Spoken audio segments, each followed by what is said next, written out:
Today, a federal jury awarded $22 million as compensation for Nate's wrongful conviction. Nate spent 18 years in prison for a crime he didn't commit, most of that on death row.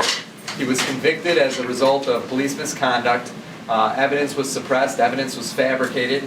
He fought for many years to overcome his conviction. He actually had multiple dates with the executioner. He was supposed to have gotten the death penalty, but through his own hard work and good fortune and good luck along the way, he was able to exonerate himself. He was able to win his retrial and prove his innocence. And the last chapter was this case in federal court where Nate spent the last month putting on evidence that he was framed. He was framed by 2 Chicago police officers, and they manufactured a case against him, and they withheld evidence that would have allowed him to prove his innocence. One of the important aspects of the case was that one of the defendants was the city of Chicago. The city of Chicago was independently liable here because they maintained a street file practice all through the 80s and continuing through the 90s and even into the 2000s. They have a practice at the city where they withhold exculpatory evidence in a parallel set of files.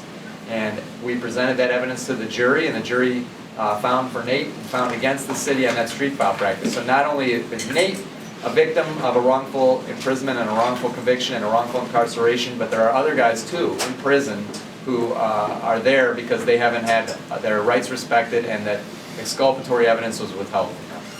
We asked the jury for $1 million a year for each of the years of wrongful incarceration. The jury actually came back with more than we asked for. They came back with $22 million because the story of what happened to Nate was so egregious and so outrageous and really so corrupt. He didn't do it. And rather than acknowledge that they had made a mistake, they doubled down. They tried to prove that he had done it. In the last month at trial, instead of acknowledging that they made a mistake, they spent the last month trying to convince the jury that they had it right the whole time and that Nate really was guilty. They gave a lot of witnesses sentence breaks to come in and testify at the civil trial to try to falsely implicate Nate. They're still trying to this day to say that what they did is wrong. And you know what? 12 members of the community, the jury heard it all, and the jury did justice by Nate. And we couldn't be more appreciative. I would like to thank the 12 men and women jury for the decision they made. I'm very happy and my family is very humble. It's been over 30 years now since this happened. I filed the lawsuit while I was on death row, fighting for my life, back in 1988. And to see it come to this day, I am so happy with the jury and the decision that they made.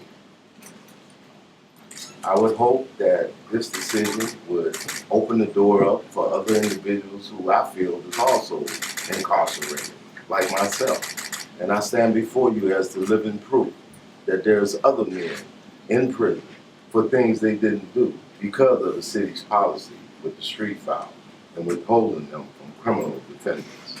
I hope that my case be the catalyst to bring all this to the light and to bring many innocent men and women home to their families.